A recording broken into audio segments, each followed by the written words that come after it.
Okay, hey everyone, welcome back to another episode of The Field Between, a straight podcast for queer people. My name is Ahmed. I'm Yasmin. What do we got on the docket for today? So many updates. We miss y'all. It's been way too long. We need to been a minute. We need to be good. I mean, we're entitled to a vacation. Wasn't really a vacation. Every once in a while, but yeah. We just fell off. Yeah. But a lot of stuff has been going on. Yeah. And you don't like it when I do solo episodes. I don't. I would have done solo episodes to keep us on track and to keep the content mill pumping, but you get mad at me. I don't get. Yeah, I do. That's true. Yeah. I get jealous. You think I'm cutting you out of this I feel lucrative cut venture out of this operation that we have going on. Right. I want to make sure I get the fame and the glory. Right. And Yeah. the economic proceeds, you know? Uh-huh. It's important to fend for yourself. That's true. We're doing well, alhamdulillah. I feel like we're kind of on the cusp of a lot of little changes. Yeah. Is it okay to say that you got a job? Well, you just said it. Okay. I might cut that out because we don't know. I don't think you should cut it. You don't think so? Yeah. I mean, nothing's official yet. But so you got a very strong verbal confirmation. Yeah. I mean, more than one. Yeah. We're just waiting for the official email letter with the date of starting and the salary and all that. Hopefully soon to be a Dink podcast. Yes, alhamdulillah. We can't wait, y'all. Seriously. Yeah, we didn't talk about this. We can talk about it more. But what were you gonna say? I was gonna talk about it more. Okay. I was gonna say we didn't. Okay, I'm just gonna keep on going. You can tell me to stop, or we can cut it if you don't want. But we were deciding whether or not to move in with my folks for a couple months. Which I would have been fine with, but just like the stress of being in that limbo and not knowing whether economically we had to do that or not. My parents were also super generous and like open to it, which we appreciated. But yeah, it looks like we're just staying here, which is lovely. I'll be commuting. Right. I'll be commuting back and forth February, March, April because I have a fellowship in New York City. We'll both be commuting back and forth a little bit, but essentially we'll each be in you'll be in Pittsburgh 3 weeks of the month. I'll be in New York City 3 weeks of the month. Yeah, which is good because we're also going through a marital rough patch because I just had a premonition about your infidelity. And in which, you left me for the wrestler Stone Cold Steve Austin. Very, I have to say, not my cup of tea guy. Yeah. So unexpected. I had a dream. Yeah, you didn't know who Stone Cold was until I did. But now you do, so I feel like it's a self-fulfilling prophecy. Yeah, I'm going to be on the lookout. Yeah, but anyway, I had a dream that you left me for... We were arguing. We were already getting split up, and then it was like turning nasty. To be clear, this is all in a dream, but name okay, calling, continue. But it's a premonition. Uh-huh. I think I have voyeurism. No, I think What's it called? No. That's not something voyeurism. Else. We can say together if you got that. What's the other thing? Like you can see the future. There's a word for it. There is. It's not voyeurism. Premonition, right? You have psychic abilities. There's a word anyway. Yeah. I had a voyeur. I had a vision. Not a voyeur. In which I saw we were getting a nasty little divorce, or we were just kind of breaking up because we were kind of in high school. It felt like we were in high school. A lot of things were different. Yeah, and then he came in, you left with him. He said he was going to take you to Chinese food and margaritas. This is more of a me kind of dream. I have dreams that you're cheating on me often. Yeah. Not really often, but I mean like more frequently than you have them, I think. Yeah, that's true. I don't dream as much as you do. I guess maybe it's that. Maybe I just dream more percentage of nights. You dream more, yeah. Most of my dreams are, like being late for a plane to China. Right, that's a recurring one. Yeah. Yeah, but in real life, alhamdulillah, I think that Ahmed will be starting his job, which is great. And then I have all of 2026 off to work on my book, which I'm really looking forward to. So 3 months that I have to be in New York, that we'll be commuting a bit. You're writing like a Clifford Does Jihad sort of book. Is that the book? About? No. Oh, okay. That's funny though, like Clifford the Red Dog. Yeah. No, I'm trying to give the people updates here. Okay. They need to know reality. They don't need to think that I'm cheating on you with some wrestler man. Yeah. That's bad. Yeah, your job also might require you to commute more often. Like I'll be bi-coastal. You'll be somewhat bi-coastal potentially. Not like the only bi I'm allowed to be. That's right. Just like once a month or so. I don't know. Yeah. So. It's unclear. I don't want to count my chickens before I know. they hatch here. And then in May, when my fellowship is over and all that, and our lease is up, we're kind of flexible, which is exciting. We're thinking we might go for 4 months somewhere just for fun, like to live for a bit. Right. So yeah, a lot of exciting stuff coming up. And you are starting new medication soon that we're really hopeful about. Yes. So I finally got diagnosed with a form of spondyloarthritis. Wait, has it been that long? Have we not told them that? No, we haven't. That's crazy. Yeah, Sorry, continue. lots of changes. These kind of happened around the same day. Yeah, it was kind of a really good day. And yeah. I think it was 2 days. Yeah. Yeah. So like the ankylosing spondylitis, which affects, it's an autoimmune condition that affects the spine. Finally saw the rheumatologist, who is a white dude, I think. You're not sure? Well, it doesn't matter. I mean, he's a white guy. I won't say his name or anything, but when he came in, he pronounced my name very correctly, and I was like, oh shit. But his name is like a Christian name. It could be Christian Arab. But I looked him up after, and apparently he did school in Lebanon. Interesting. Maybe he has some Lebanese heritage. Yeah. Or maybe he's just a fan. I think he was like just trying to let me know. That's sweet. I like when people do that. Yeah. That he was going to get me hooked up with the premium medicines. Right. That's good. So that was nice. Anyway, so yes, I have AS, as we in the AS community call it. Waiting on the medicine. A little bit of a delay in that due to a clerical error. We won't say who made it, but it was someone who doesn't know when my birthday is. I know when your birthday is. I just put the wrong year. I put my birth year for the insurance when I switched But it over admit to it's mine. because you were unsure of exactly when my birth year was. Well, no, I know that you're a year older than me, but I just, without thinking, I guess, for some reason, put my year. Mm-hmm. I feel that we're kind of the same age. This is coming from the person who wasn't sure what my last name was after we had gotten married. What are you talking about? That was not after we got married. That wasn't after we got married? No, that was after we've been dating for like 3 months. Okay. Which is still crazy. But yeah, to give context to these allegations. Why? In my head, I placed that after our marriage. No. We had been dating for a few months, and I met someone at like a protest, and Ahmed wasn't with me. And we were chatting, and I knew that she like knew Ahmed. And so I was like, oh, I think you know like my boyfriend, Ahmed. And then she was like, oh, what's his last name? And I obviously knew his last name, but for some reason my mind just went blank, and I felt this intense feeling of panic. Yeah. And I answered like 30 seconds later. It wasn't, but it was like, you know how that like feels 30 like seconds is too long. Is a really long time. I was like, long. That person's pause, like walked away by fake. then. And then I was like, Amr, and she was like, oh, great. But it was like already awkward. Yeah, that's weird. Yeah, but anyway, so we're really hopeful, inshallah, that this medication, it's not a cure-all. Like your spine might still be degenerating with time, but like, well, this is supposed to slow that. But slow that and like really help with pain management, which would be like pain the last 2 months. Game changer. Last 2 months, the pain has been pretty bad. I've had some real issues walking, getting up from seats. Not it's like sleeping a through lot the of night. basic mobility stuff, which is really hard to watch and Pooping. I'm sure go through. Really, pooping. Yeah. I guess it's all connected.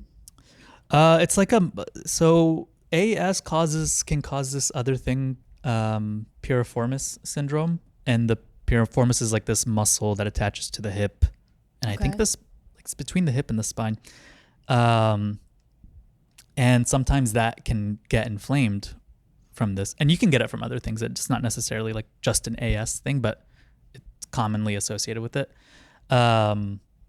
And when it gets inflamed, it really presses on this nerve that feels a lot like when people say they have SI joint pain, like sciatic pain or whatever. Right. Anyway, so this muscle has just like been inflamed for the last month and a half or 2 months. It's really, I mean, at this it's point, been really bad. And we keep on saying also 2 it makes months. it hard to poop. Aw. Yeah. We keep on saying 2 months. It's been 3 months at this point. We've been saying 2 months for like 3 months. That's true. It's been 3 months, of like elevated pain. Yeah. Yeah. Yeah. So it's supposed to be like a shot that you give yourself, right? Yeah. Which is interesting because I'm glad. I thought at first that they were going to give you the shot. No, I give my own shots. I call the shots. That's good. Yeah, so we'll see how it goes. Excited. Yeah. Very exciting. Exciting to finally have a diagnosis. It's been forever. Yeah. Proud of you for like following up with all the medical professionals with a lot of work and a lot of time. Thanks. Yeah. Then we were traveling for Thanksgiving. So I was in Boston for, I guess, like the conference. A week before you came. Yeah. Oh, yeah. Yeah. And it went really well, but then as happened to me at this conference before. So this is the largest humanities conference in the country. It used to be before COVID, like 30,000, but it's really diminished over the years, which is kind of sad, even though I understand. So it was like maybe 12,000 people this year. But still, I just, in a post-pandemic world, I don't know. Like, it just feels like so many people are flying in from everywhere. And I've gotten really sick before. So, like, I got COVID one year. And this year, I started off strong. I was feeling good. I was pacing myself. And then maybe, like, 3 days in, I started to feel like I had a cold. But it was like I took a COVID test and I took a flu test, and those were okay. And, you know, those feel like the main things to be worried about nowadays. But then when the conference ended and you met me in Boston and we were with your family for Thanksgiving, because Ahmed's like siblings both live there, and then they flew in like his parents, so it was really nice. His parents are normally in North Carolina. Actually, all of Ahmed's family hadn't been in one spot since our like North Carolina wedding celebration, which is like a year and a half ago. Yeah. Yeah. So it was really nice, but just like, yeah, it was kind of stressful because I was feeling worse and worse every day and trying to stay social and all that. Turned out I had strep throat, so thankfully I got to urgent care, and I'm feeling a lot better now. It's like day 4 of antibiotics, but strep is a bitch. It's awful. I forgot how bad it is. Seems bad. Yeah, it feels like glass dust is in your lungs. I'm lucky to have avoided it, despite you coughing directly in my face. Oh, yeah. But I'm okay. That's good. I'm glad you're okay. Yeah. I'm okay, too. I was in incredible pain, and it was super uncomfortable. Yeah. And it was also hard to get to a doctor during Thanksgiving, just between, like, being with family and then also, obviously, just, like, we had a people very are on break. expensive visit to CVS. Yeah, I have to actually make a note to resubmit. I'll do it tomorrow for reimbursement. And, yeah, I'm still deciding whether I want to pay that parking ticket or not. I don't know. It's up to you. I don't have an opinion. $90. I know. For 5 minutes. Crazy. Yeah. And I was getting salad for you. And then I had to pay. And a cookie. Yes. Which I ate. Okay. And then I had to pay out of pocket. But I think we will get reimbursed. But that was like, yeah, $200 for a strep test. Crazy. Yeah, where she basically just looked at my lungs and was like immediately, like she didn't even need the actual test. She was just like, oh yeah, they're covered in white stuff. You have strep. But you couldn't have gotten the prescription otherwise. You can't go in and say, I have strep. It's not over the counter. Yeah. That's annoying. Because I do think, I don't think you're supposed to take antibiotics like lightly. I think, No, you're not. Yeah. And they help a lot, alhamdulillah, so that's good. Yeah. But yeah, then we drove back. We stopped in New York. We saw my family, and we are back here now. That's correct. Happy to be back. Headed to New York in like 3 weeks for the Christmas holiday. Inshallah. Yeah. I feel like those are all our updates, right? Yeah, that sounds good. I'm still trying to write. I'm closing out my semester, so I'm grading. It's the last week of classes. Good luck. Thanks. I hope it works out. I hope so too. What are we talking about? I've got a couple items. Want me to start us off with that? Are they short? What's the they're pretty short. Well, 2 are very short, and then 1 is like medium sized. If you have super short ones, you're welcome to start too. No, I don't have super short ones, but I feel like we should probably like discuss what's been going on in Gaza. Well, that's a longer thing. That is a longer thing. I don't have an item on it or anything. I mean, I have a story that's tangential to that. We'll get to that. Okay, go ahead. Up to you. Do you want to start with that first? I guess I say that, and then things are kind of status quo, but I think it's worth commenting on all the same. Israel is continuing to do votes saying that they want to annex the West Bank. Trump is doing nothing. They've just kind of set up this farcical multi-country rehabilitation squad that's, I'm sure, not going to do anything. That's going to be headed up by Tony Blair. Everyone but Palestinians represented. It's going to cut out, the Palestinians. Israel's continuing to bomb Gaza and Lebanon like crazy, just killing every day. You still see that they're killing people, and supposedly there's a ceasefire. So pretty much at every turn, Israel renders any words of diplomats about any sort of negotiation or peace plan hollow, or just, outright lies. and they're not allowing any journalists in. So no one really has a good idea of what it looks like. Like even when they've done food drops from planes or anything like that, they don't let journalists record because they know what it's going to look like to everyone else. Yeah, and I think that it is actually kind of weird because I have noticed that, with the recent media takeovers and things shifting hands, so like TikTok shifted hands, CBS is under new editorship. There's just been like shifts all around, and I am just kind of seeing less reporting. I'm seeing actually more from NPR. From NPR? Yeah, and I think about the same amount from the Times, but I think it's awful, but I think because it's just like to say that the American public is burnt out is obviously laughable, but I do think that it's probably harder to pitch as a news story when it feels like the status quo is continuing. Yeah. Yeah. There was an article which I won't read, but I did look at it before we started recording. An article, it's an opinion piece by Ben Rhodes, who was a former senior advisor to Obama,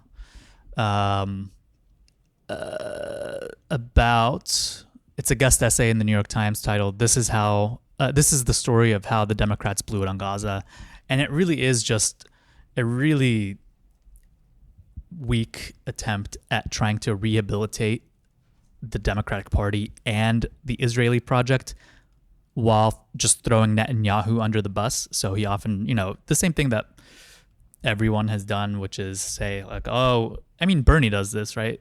He always says we can't support this Netanyahu regime instead of just calling the Israeli project what it is, and going to the fundamental problem in the region and why we haven't seen a peaceful two-state solution or a one-state solution, period. Yeah, I think it's easier because there is like this kind of worldwide fascist turn for like leftists who still are Zionists or have Zionist proclivities to be like, oh, this was part of that fascist turn, instead of kind of thinking about the fact that it was a settler colonial project that was, just inherently not sustainable.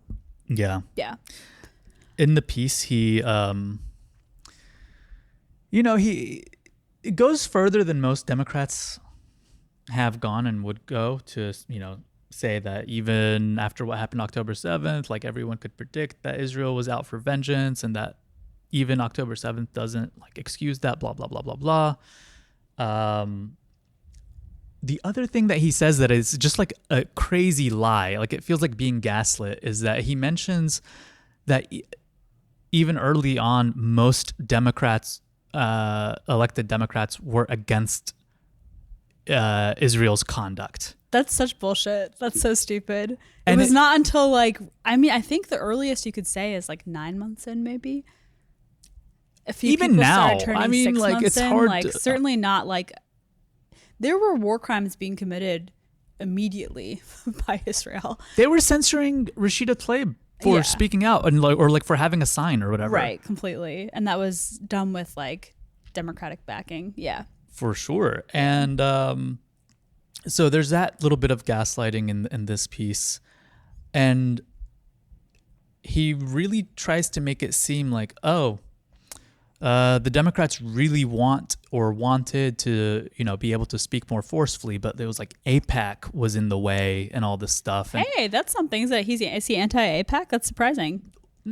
I don't know. He doesn't say he's anti, but I think he calls it out as a thing. To speak ill of AIPAC, though, is good. Not anymore.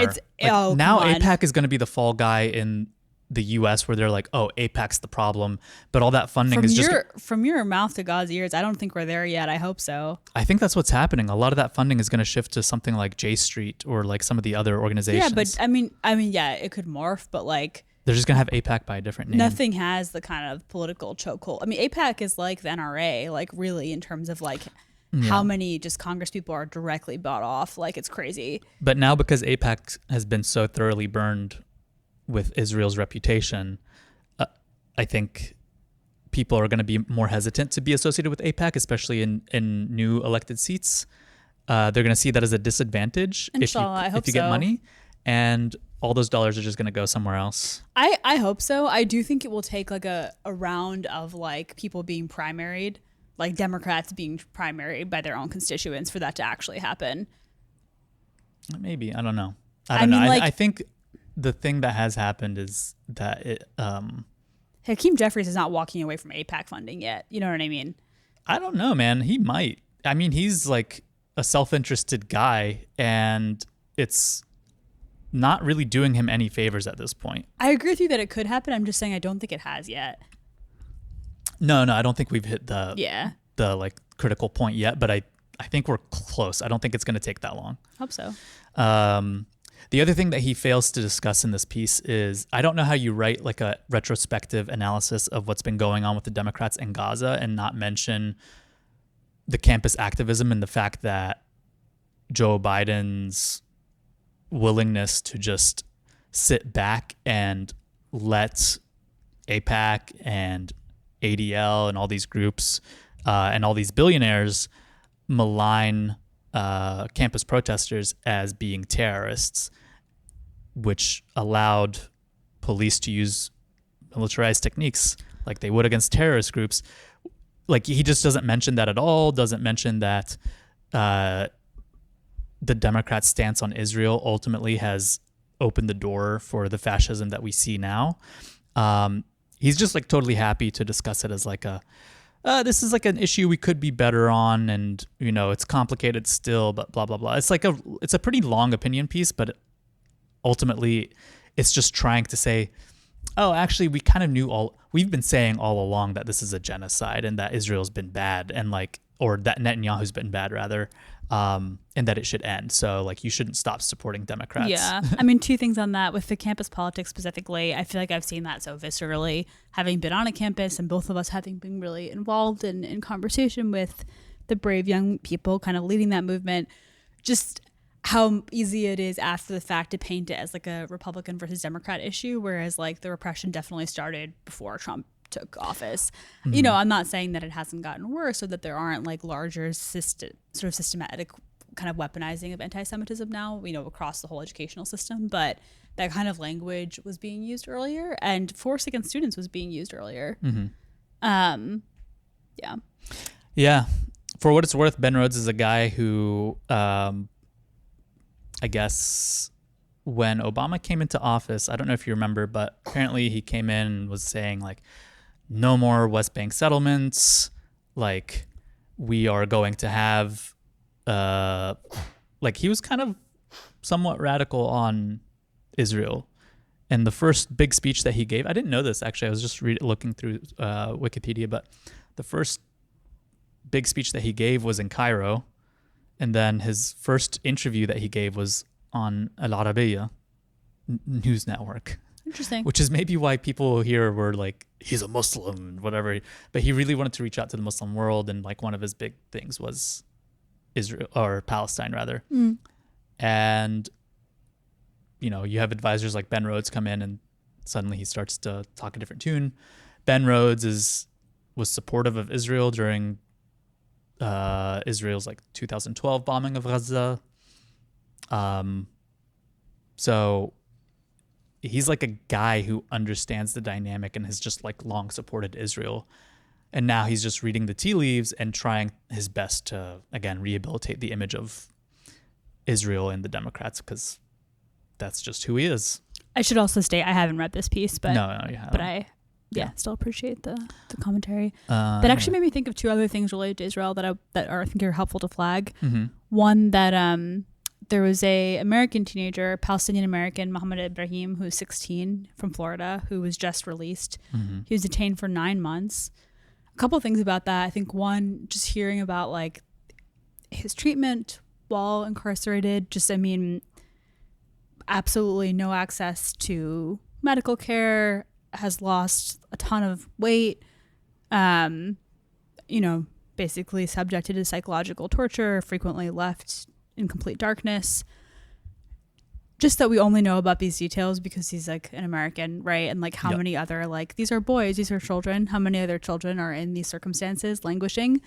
But it also is upsetting. It's just interesting, even to be American, there's a conditionality because he's Palestinian. The fact that he was incarcerated for 9 months on the allegation that he threw a stone, which I have seen no footage. Like, I have seen no evidence. And I assume that if there were evidence that, like, I mean, first of all, even if he threw a stone, fuck it, don't incarcerate him in these kind of crazy, insane. I mean, that's just like an insane punishment that would make no sense, right? In the U.S. system even, right? I don't know about now. Yeah, I mean, maybe. They tried to put that guy in jail for throwing a sandwich but at they ice. didn't. But they didn't. But they couldn't. Exactly. That's what I was thinking too. Yeah. I mean, they tried. Yeah. I mean, a sandwich is like especially funny, but it's like a similar concept, right? So yeah, like one, I assume if there was evidence that Israel will be circulating it, right, to smear this kid. Two, even if it happened, doesn't matter, like such inappropriate conduct, but like just the kind of way that, like, you know, Israeli hostages of similar ages are kind of like held as like so virtuous. It just is really gross to see the kind of blatant racism of like who is fully American and who's not. Like, it is really crazy that it shouldn't matter that he's an American. No kid should be subject to this. But even in the world in which different passports give different, you know, accesses to privilege, there's still kind of like, you know, a system within that. Yeah, really upsetting. I mean, it reminds me also of how, like, when Lebanon was being bombed by Israel, like, American citizens were there who were of Lebanese heritage were not evacuated. They had to pay for their own fucking flights. Meanwhile, like, at the drop of a hat, Israeli Americans get evacuated from anywhere in the world. Yeah. It's super upsetting. Yeah. Yeah. The other thing I want to talk about, though I don't have much to add to this because a lot has been said, Sarah Hurwitz, who I was not familiar with, is a former Obama speechwriter, had this just like insane, and she just like kept on making it worse. Like, the lack of self-awareness was really kind of like funny. I think I saw in an abstract sense. Yeah, I watched a lot of it because just like she doesn't get better. Oh my God. I'll slide some clips in here. She just like, I mean, it's awful. I don't mean to like laugh to minimize it, but just like, I don't know, it's sort of funny in like a weird way. She was basically like, you know, the reason why all these young Jewish Americans are sympathetic is because they keep on seeing all this footage of walls of children, is a phrase that she used, like walls of Gazan children dying. And so while in the 1990s, you know, a young person probably wasn't going to find Al Jazeera or someone like Nick Fuentes, today those media outlets find them. They find them on their phones. It's also this increasingly post-literate media. Less and less text, more and more videos. So you have TikTok just smashing our young people's brains all day long with video of carnage in Gaza. And this is why so many of us can't have a sane conversation with younger Jews, because anything that we try to say to them, they are hearing it through this wall of carnage. So I want to give data and information and facts and arguments, and they are just seeing in their minds carnage, and I sound obscene. And, you know, I think, unfortunately, the very smart, bet that we made on Holocaust education to serve as anti-Semitism education, in this new media environment, I think that is beginning to break down a little bit. Because, you know, Holocaust education is absolutely essential. But I think it may be confusing some of our young people about anti-Semitism because they learn about big, strong Nazis hurting weak, emaciated Jews. And they think, oh, anti-Semitism is like anti-black racism, right? Powerful white people against powerless black people. So when on TikTok all day long they see powerful Israelis hurting weak, skinny Palestinians, it's not surprising that they think, oh, I know, the lesson of the Holocaust is you fight Israel. And just the way she's talking, she's making it sound like you know, the footage is the issue. Like, the fact that people have access. But, like, the footage is the truth. Like, I don't understand. Like, it's just a complete disconnect from, again, the humanity of these people. Yeah. And it just made me so proud of, like, all of, I mean, I know it's, like, painful and difficult for a lot of Jewish Americans, but there is such a generational divide. And the fact that she doesn't realize, like, how much she is making her own case and, like, digging her own grave with every word that she says, like, the disgust that even young people who are, like, on the fence will feel for her. And I mean, like, young Jewish Americans specifically. Like, it's just, like, absolutely disgusting. Yeah, I don't have anything to add that hasn't been said, but it was just like incredible to watch. Yeah, that was an insane clip. Yeah. I mean, yeah, I think she just converted like 1,000 more people to the cause of anti-Zionism, like, genuinely. I think it shows just exactly, again, like how the Democratic establishment really do view this issue as, oh, this is... They see the protest as a problem. They don't see the genocide as the problem. They see the protests as the problem and the access to information as the problem. And this should tell us that they're willing to just throw the populace under the bus, meaning that they'll allow ICE to raid neighborhoods, they'll allow AI-powered surveillance, they'll allow any number of measures that infringe on people's liberties, to just kind of make the problem go away. And they'll work with Republicans to do that. And the establishment Democrats are definitely not your friend. Yeah, and what a dumb strategy when dealing with young people. Like, nothing like telling a young person, oh, you shouldn't be looking at this, or like you shouldn't have access to this information. Yeah, I mean, like the thing now, I guess, is just that they're in such a scrambling moment and they are on their back foot very often, that you often catch them in these moments of honesty now when they just haven't really rehearsed I think that's well the enough, way and of putting it. And we get these like peeks into their like how they actually think, and I think that's useful and instructive. But like, do you know what I mean? How are you a speechwriter and not thinking about the optics of what you're saying? Yeah. I mean, when you're on the fly, sometimes it's just I actually didn't watch the whole interview, so I don't know how adversarial it was or how it came up, or maybe she just thought she was among the right crowd. But yeah, it is. That's a good question. I've seen like quite a few clips, but I don't know the context in which it was asked. Yeah. I guess actually we should talk real quick about Zoran. I feel like there was something there. I have a Zoran kind of related-ish item. Okay. It's less about him, more about commentary on him. I mean, I think this is all I had on Gaza. I wanted to put that up front in the show because I'm glad you did. It's like hard to give an update because just the same shit has been happening. No, but you're totally right. It's important to forefront it. Yeah, like I hope people aren't stopping paying attention just because it seems like some more aid is getting in. Yeah, I think the long-term plan is still ethnic cleansing, and they're going to try to pin all of this on Netanyahu. He's in the process of trying to get some sort of pardon, which some people are saying might be conditional. And he's just going to live out the rest of his days like in a comfortable retirement in Israel. Yeah. Or maybe here, honestly. Yeah, I don't know. I don't know about that. I don't think he's as safe here as he would be in Israel. I think it's more like, who knows? Yeah. Mm-hmm. It's going to be hard for me to teach tomorrow. My voice is kind of sore. Yeah. I'll push through. Good job. You got to turn the other way. When I cough? When you cough. But you want me to stay in the mic? Huh? You want me to stay in the mic? Yeah, not when you cough. Okay. It's going to hurt people's ears. I'm hurting. They should hurt. That's true. Okay. Should I move on to some of my items? Yeah. So this is a post from Canary Mission, their Instagram account. Canary Mission, I think we've talked about them before, but they are like a doxing platform that doxes people who are pro-Palestine. They're become most famous for doxing academics, or at least maybe that's just my world. That's how they started. That's how they started. Yeah, okay, that's the classic. So professors, grad students, even undergrads now. But they have branched out. They dox anyone, whatever.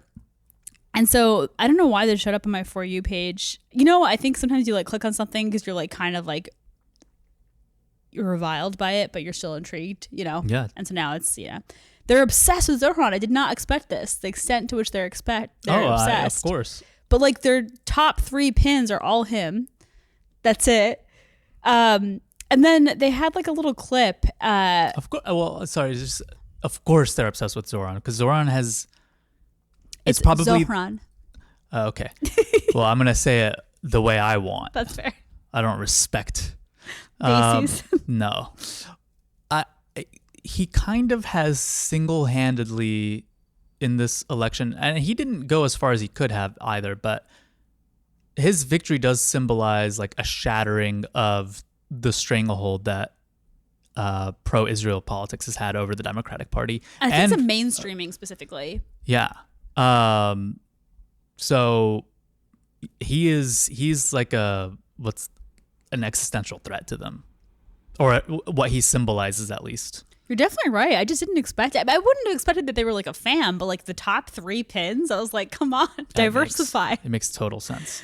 So this is a clip that was posted 6 days ago, and it's Mamdani before versus after getting elected. And it's just like a total random mashup, which actually some of the comments even were like there's no context here. So for example, some of the clips he's saying like, don't give me any more money. And then the next clip he's saying, give me money. And one is, you know, when he had reached the full legal amount of funding for the primary. Yeah. And one is now trying to fund his transition team. So, like, you know, whatever. It's like stupid. But what really interested me specifically is a number of the comments are using the term taqiya. So someone said like taqiya final boss. Someone else said the definition of taqiya. Like hat? No. So these are like 5 or 6 comments saying this. And I found this before. Taqiya is like a really like niche concept in Islam that you can hide your identity if you're unsafe. Mm-hmm. And it's just something that Islamophobes have really picked up on. And it's just so interesting how they find these really specific concepts and kind of generalize them in a way that is meant to seem as if they're academic and they've done their research. But like, yeah, like historically taqiya is something that mostly has been practiced by Shias. Mm-hmm. So it's like Shias who were living in Sunni dominated spaces, and like the idea was to stay safe. And it's actually kind of created some interesting issues for historians at certain points in history where it's like, was this person maybe like a down low Shia, but like we can't really know for sure. Like, were they practicing taqiya, that kind of thing? Right. I know I looked before the episode. I didn't actually know this, but there are like instances also of Sunnis theorizing about it. So like Al-Ghazali wrote about it a little bit. But all in all, it's just like it's not a thing that you need to know to be a practicing Muslim. It's not like a really relevant concept to most people. And I just thought that was so interesting. It's like it's like the niche sort of racism. It's like I think we've maybe mentioned this exact same thing before. I think you're right. But it is like when Cotton Hill and King of the Hill was like looking at Hank's neighbor, and he's like, "Nah, you ain't Vietnamese, boy. You Laotian, ain't you?" Exactly. And he's like he knows that. exactly what kind of like Southeast Asian he is. Totally. Like he knows that. Yeah. I think you brought that up, and I brought this up in response or something like that. This is ringing a bell. Yeah, it's exactly like that. It's so interesting. It's like, I know you, like I've studied you. Yeah. And it's like, what the fuck does that have to do with this? Like nothing. Yeah. Like Mamdani's not hiding the fact that he's a Muslim, not hiding the fact that he's a Shia Muslim. A lot of people who just like hated Muslims, I think this was when I was in college around 2012, 2013, were using the letter Noon. For something symbolized some like Christian thing. I think that was a little more complicated. But I think people were doing it in kind of a propagandistic way a little bit. It was complicated. This was a Coptic Christian movement. Yeah. So it was, I mean, Copts are really persecuted in Egypt. Yeah. But it's been a little complicated. Some Copts who come to the US then are like, not all, but some. I saw it in the profile of some like white people. Christians. Yeah. who like American Christians who were also saying that like all Muslims like were ISIS, and you know like I got in some internet arguments. Did you have back in the day? Yeah. Well, that's a pretty nuanced one, to be fair. Yeah, no, you're right. It's definitely something that like, I mean, like, right, two things can be true at once. It can be true that Copts are generally discriminated against, and that Muslims are in the minority in the U.S. and are discriminated against in the U.S. sometimes. You know what I mean? Like one doesn't negate the other, but there can be that kind of logic. It's actually similar to, this has been so interesting to follow. I've only really followed it through foreign affairs, through Derek, what's his name? Foreign exchanges. Derek, who's Davidson. My guy who I love, Derek Davidson. But I actually first picked up on it in my class. There's like this kind of narrative that like Christians are being persecuted in Nigeria. Mm-hmm. And there has been instances of Christian persecution in Nigeria, but the main conflict that's happening now seems to be more between like pastoralists and like more urban folks in this one area. And mostly Muslims are getting killed, and there's like an ethnic dimension. Mm-hmm. And like whatever's happening is pretty complicated and not like an instance of like Christian genocide, or not as clear cut as like Christian Copts being discriminated against in Egypt, for example. It's convenient that this is happening at the time that Nigeria, I think, recently was just telling the U.S. and other countries to just be like, get your fucking military bases out of here. Was Nigeria saying that? I think it was Nigeria. I remember there were some other countries, but I don't remember which. Yeah, that is convenient if that's the case. But yeah, Trump has made it this whole like Christian persecution thing. And then like someone really random, was it Cardi B?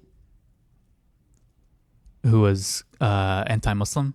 Oh, I think it was Nicki Minaj, if we're thinking about the same thing. What I was going to say with all this, I think that Christians really want to be under attack sometimes.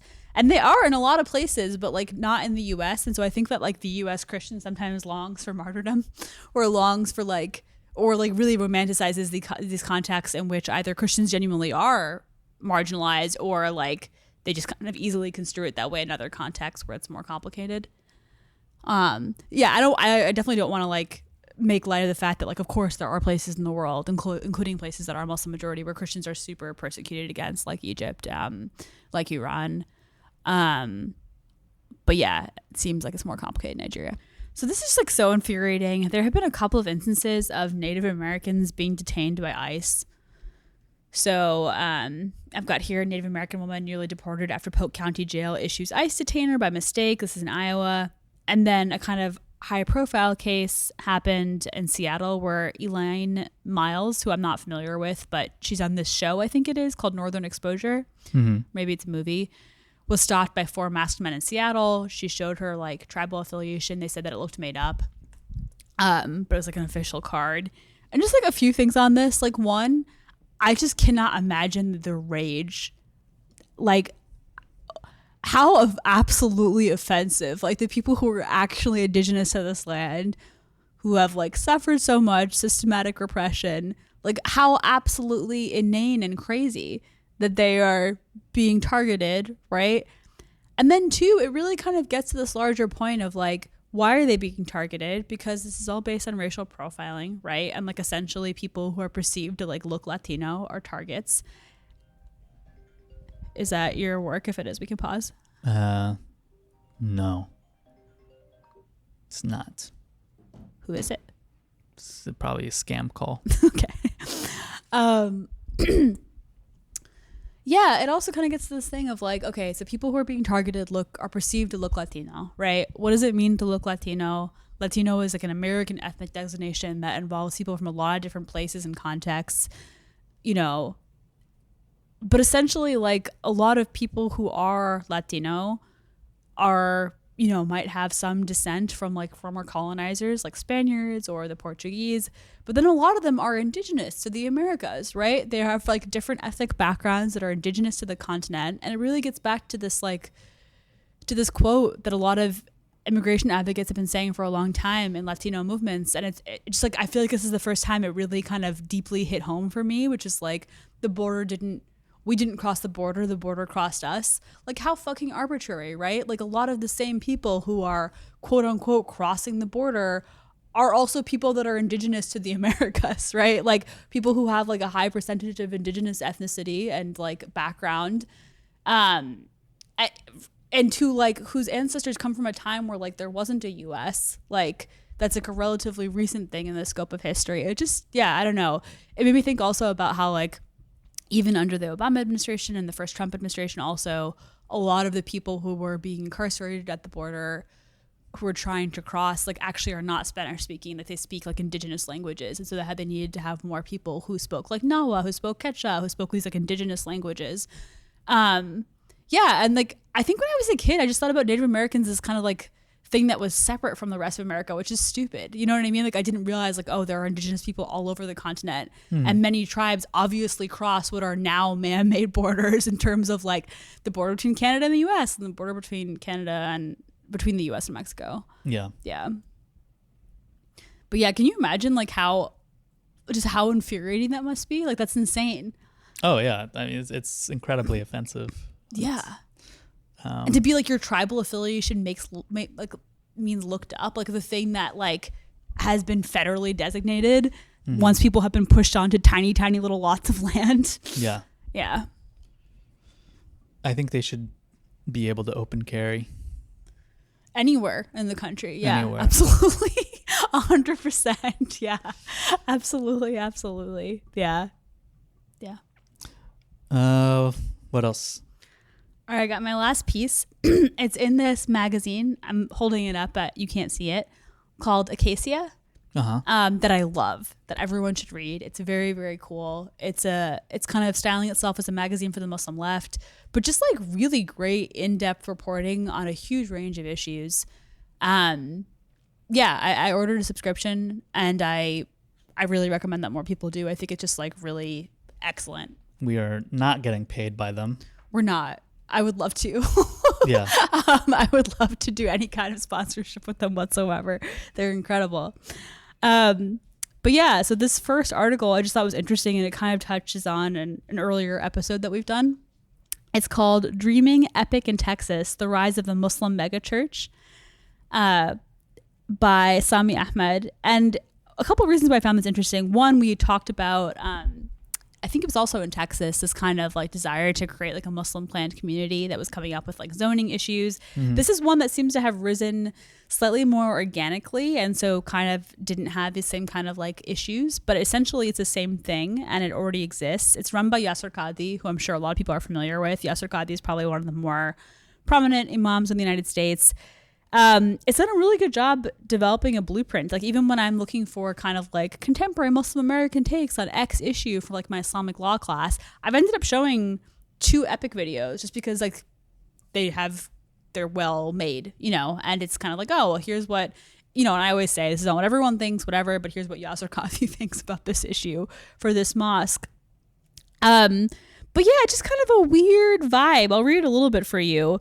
So it already exists in terms of like there is a mosque called Epic, and then like most people in the walking area are Muslim, but now they're trying to formalize it, so there'll be a 402-acre siloed real estate project, so there'll be like essentially like more of a planned community kind of thing. It's sweet to have community and all of that. The thing about it that keeps on happening that's weird is it seems to be kind of like a conservative pipeline in terms of like Muslim. Yasser Qadhi, for example, was one of the actual authors, not just the signatories, but the people who drafted the Navigating Differences document that we talked about at length, which was an anti-LGBTQ statement from imams across the US and Canada. But it's kind of, it's just interesting to see this kind of like almost Christianizing. And I mean, it's normal for religions to change to their local context, and it's normal for things to take on local vernaculars, but like it very much is like a Protestant Christian megachurch project. And it's just interesting to think about what happens to Islam when it kind of, one, adopts that consumerist model. So the article talks about how there are a number of like less well-off Muslim communities throughout Dallas and how they're really not in communication with this community, which is like almost exclusively Arab and South Asian and very much middle to upper class. So there's that kind of divide that's reinforced by having like a really large kind of gated off community essentially. But then 2, just that, I don't know, it seems like for some reason this model is kind of veering towards more of a conservative interpretation of Islam. And I guess while that is very authentically Texan, kind of again in keeping with the megachurch model, it does seem sort of troubling.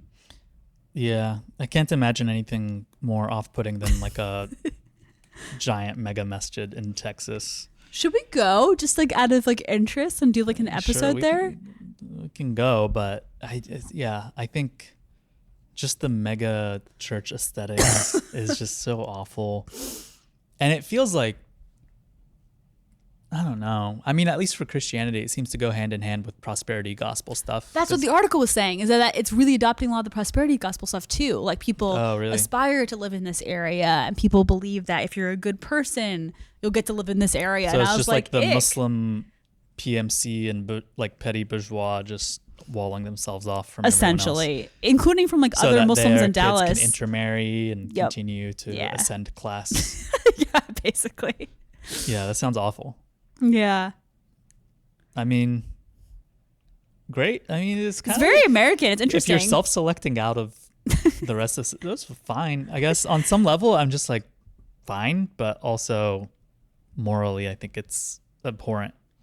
Yeah, I think we need to more and more gear this idea, mainstream this idea that to be Muslim in the U.S. should be like really, I mean, this is not a new idea, obviously. Like this is something that really comes out of a lot of Black Muslim traditions, but like it should be like a radically emancipatory stance from an economic perspective. Like it should really involve like economic uplift of other Muslims. It should really involve like, when we are, I mean, the times that we've gone we go to the one that's closest to us.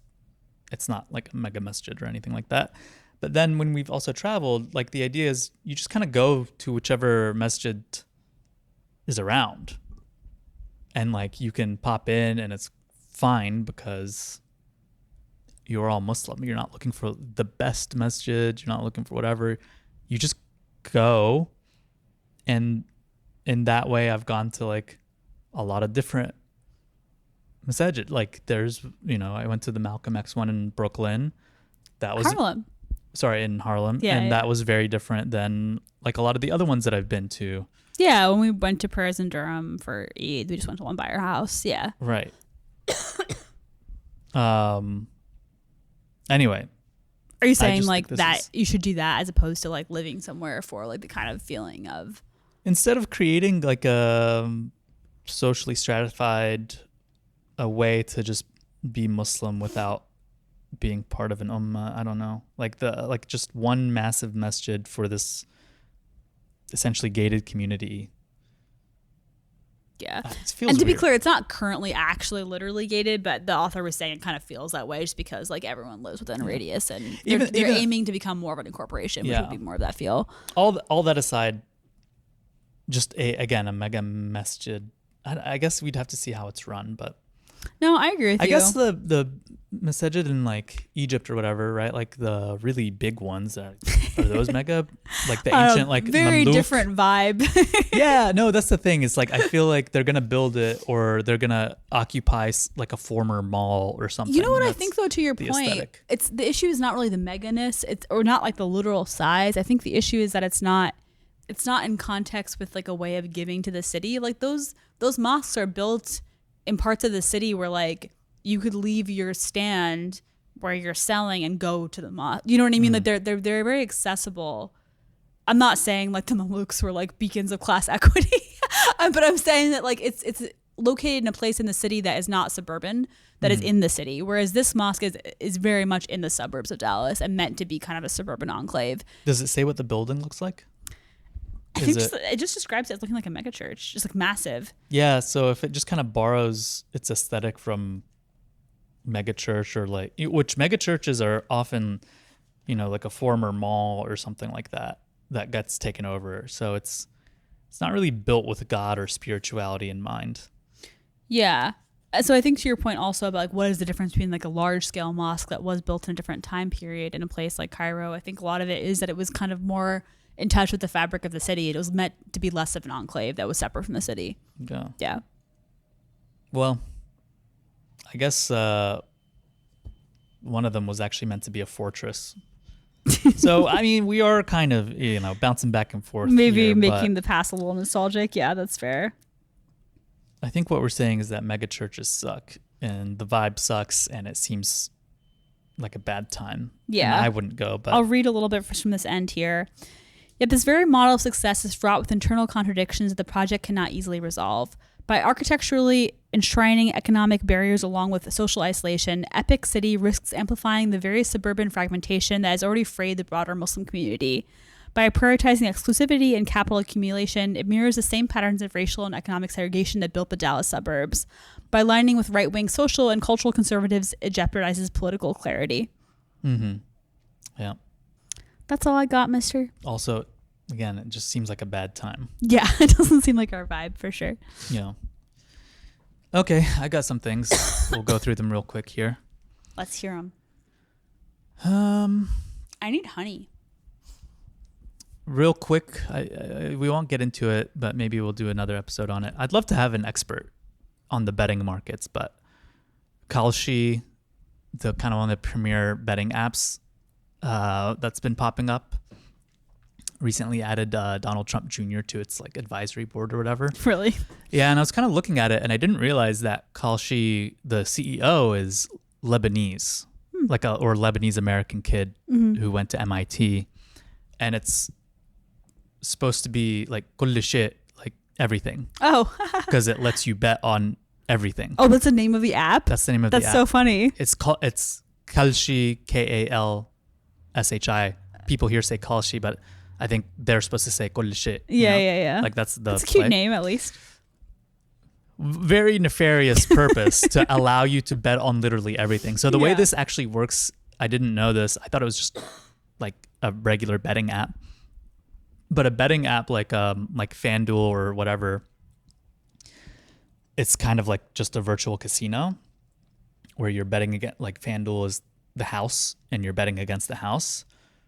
Like normal card games and stuff. Yeah, exactly. Okay, yeah. Kalshi works a little bit differently in that it creates like blockchain contracts on the blockchain from different events and then allows people like peer-to-peer betting on either side of those contracts.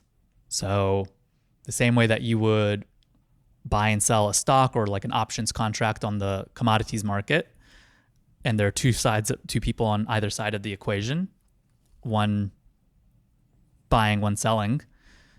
That's what happens here. And so it's more like a financial market. Wait, can you give me an example? I'm having a hard time picturing it.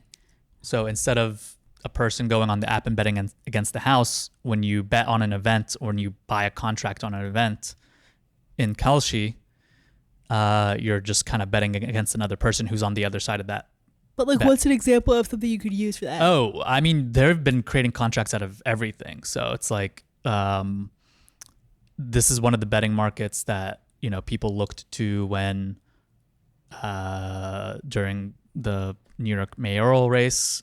Oh, wow. They're like, oh, Kalshi shows that Mamdani's up, blah, blah, blah. The contracts, whatever. So people could be bet. So I could even just bet against you. It could be that people simple are betting on like, oh, you know, I don't know if this is an exact bet, but like things like what color uniform will the team wear at this game? Weird. So I could bet against you.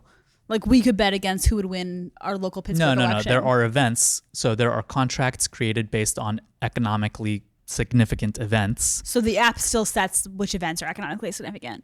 Right. Okay. I think so. But then you as an individual will wager against another individual. Yeah. I see. So okay. there's like not a house in the traditional sense. Interesting. Well, then how does the app make money? Does it get paid to make the I'm sure by events? facilitating the transaction. Right. And like there's probably, you put money in and maybe they make money off the float or something like that. There's a lot of different ways, or they take like a fee, some sort of fee on every transaction. And maybe they're just getting money off the sheer mass of people using it. Yeah. Well, yeah, there's like, they've literally doubled their valuation in just the last quarter or so. It's crazy. It really is nuts because it's making betting so ubiquitous and trying to make it seem more like a financial market. And you see this and you're just like, oh, capital has run out of, or rather capitalists now lack imagination or have decided that it's easier to create and exploit virtual frontiers for capital to reproduce itself rather than try to actually put capital toward building real things. Yeah. It reminds They're me like, of, you know, like Neom. Oh man, it's really hard to build a city in the middle of the desert. And like, we don't build cities here anymore and we don't build infrastructure here anymore because it's gotten to the point, I think, just kind of with like the falling rate of profit, there's like less and less to be squeezed out. And these things were possible during industrialization and like for a while after because workers were just so underpaid. And you could build a massive building with relatively cheap labor and still have a return on it, right? Like you couldn't, how expensive would it be to like build the Empire State Building today or something like, you know what I'm saying? Well, it reminds me of what you were saying about like also with NFTs, like that piece that you wrote for your Substack, but just like in terms of like, right, everything has become so speculative instead of like based in like physical reality.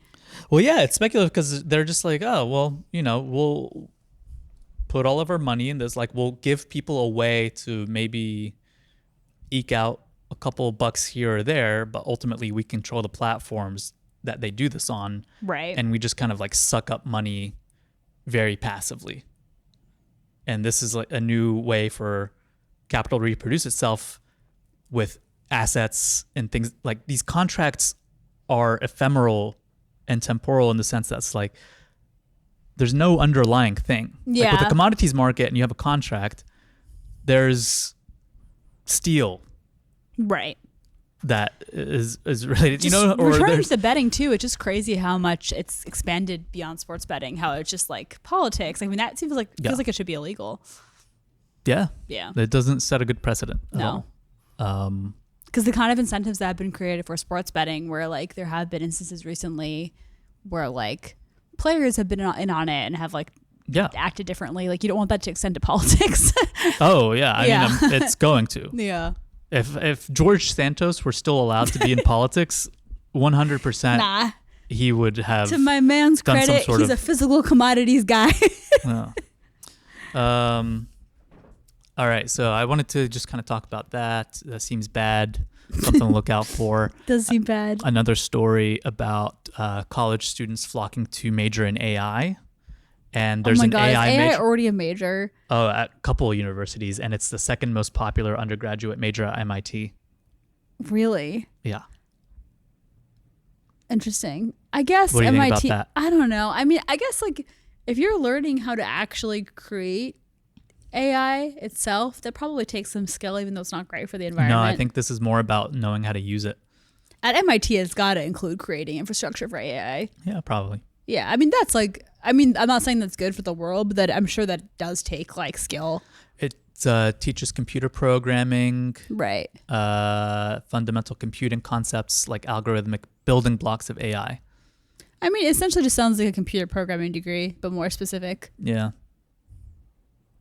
Okay, so you like it? I don't have strong feelings. I just think that I hope that they figure out ways to stop cutting up the environment. Okay. Nice. All right. Last story, I think. We'll read a little bit of this one. Oh, wait. I wanted to mention Fetterman fell, I don't know, down some stairs or something. He had to have 20 stitches in his face. Wish him a slow and painful recovery. That's all I have to say about that. Anything you want to say to John? No. Okay. All right. This story is in the New York Times. It is titled, "An AI Toy Bear Speaks of Sex, Knives, and Pills," What? a consumer group warns. Subtitle: "The chatter left startled adults unsure whether they heard correctly. Testers warned that interactive toys like this one could allow children to stray into inappropriate exchanges." And the doll in question is this like cream-colored teddy bear with a scarf whose name is Kuma, Kumma. Okay. Unfortunate name for a toy that talks about sex. I think probably Kuma. Let's go with that. But it's just like a cute little bear, and immediately I'm just like, why do you need to put AI in a bear?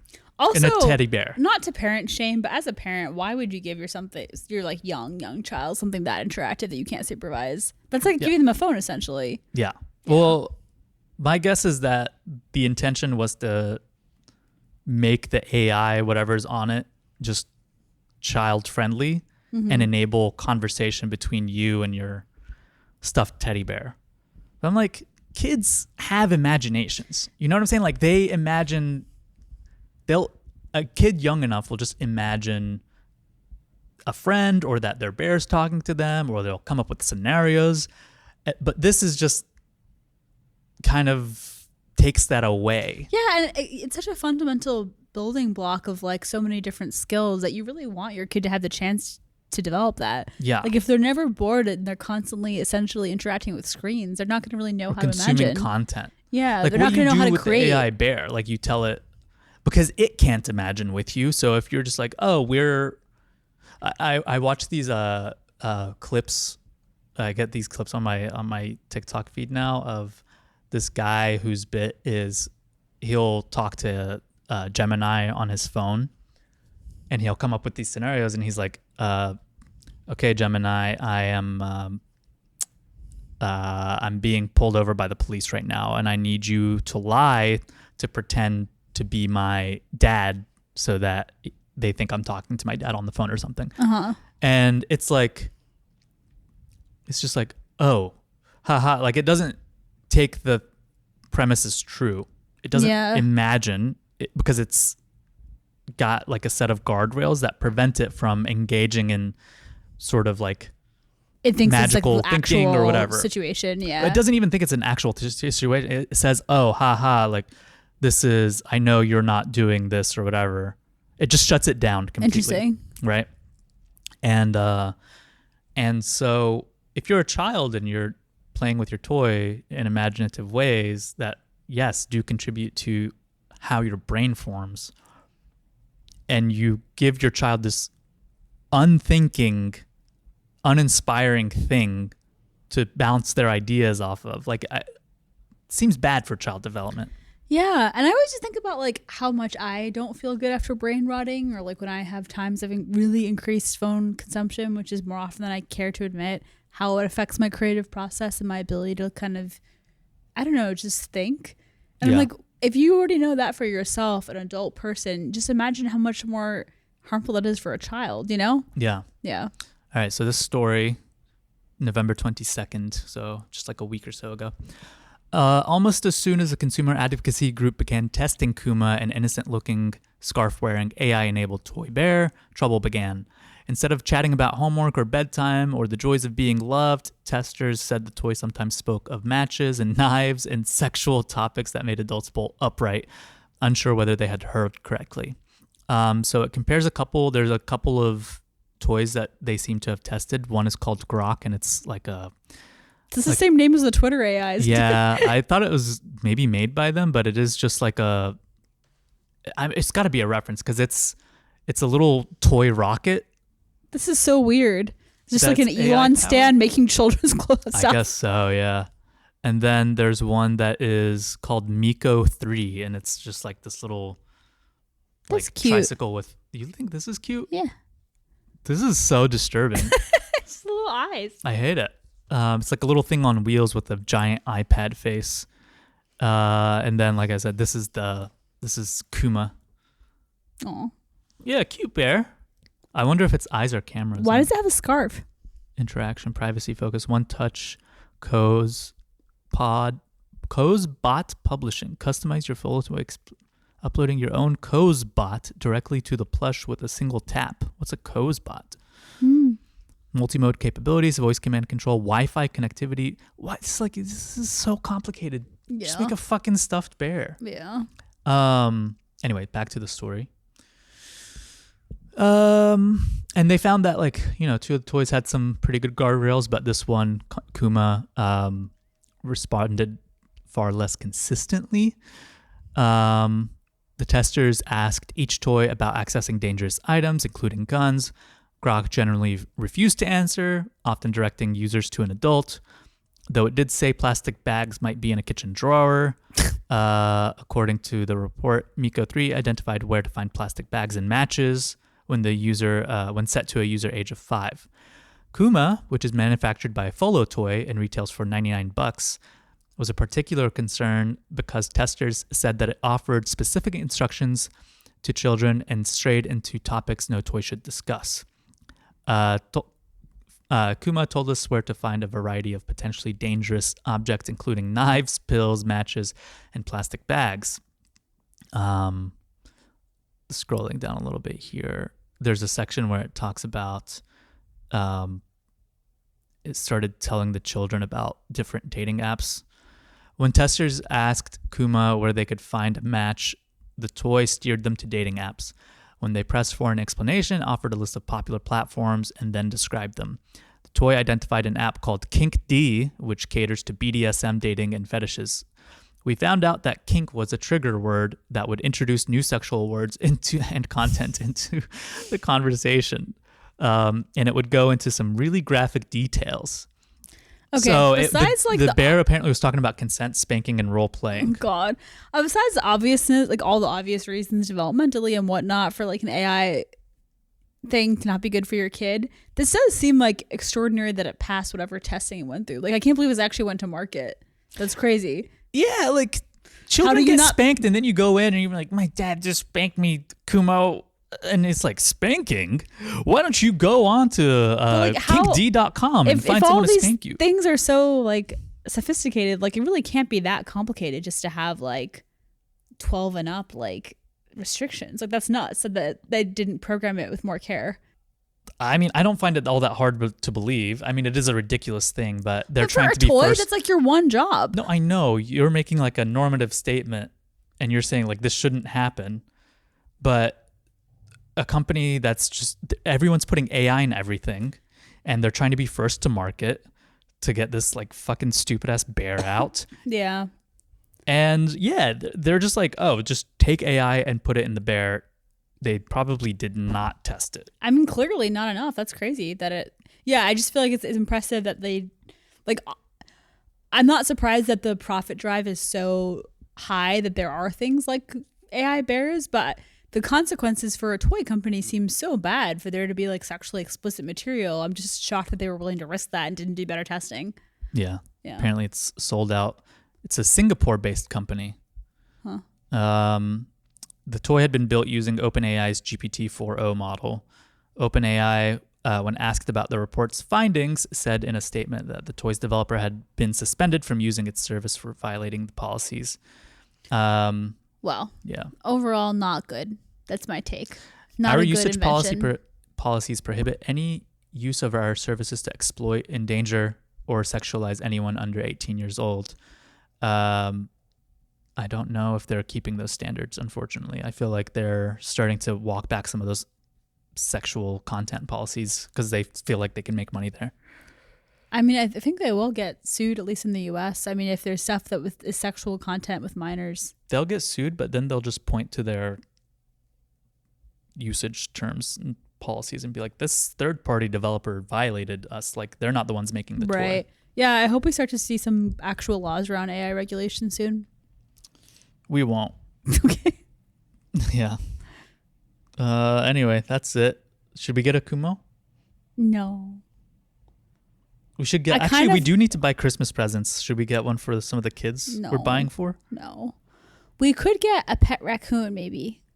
You've been sending me a lot of raccoon clips, and I think you Yeah. really misunderstand. Apparently, they're close to becoming domesticated. No, they're no, choosing that to story is self-domesticate. that story. This is a fake story. Apparently, it was not reported 100% well, but they're kind of cute. And I They are sleep with cute. a toy raccoon every night. That is not Do you AI. want me to put AI in it? as far as I could. know. I have a little Raspberry Pi board. You can have wires coming out of it, and then it'll. No. It'll. I'm not a developer, so it'll probably just. Yeah, we'll probably just be like, I'm horny. That's creepy. You could have Feed it. me You popcorn. could have it have your voice and be like, I love you. I Yeah. love you. That could be cute. I love you. The gun is in the cupboard. No, just I love you is okay. Well, I can't stop it. Oh, You know, it's just gonna start saying stuff. yeah. No. Yeah. All right. Well, that's it.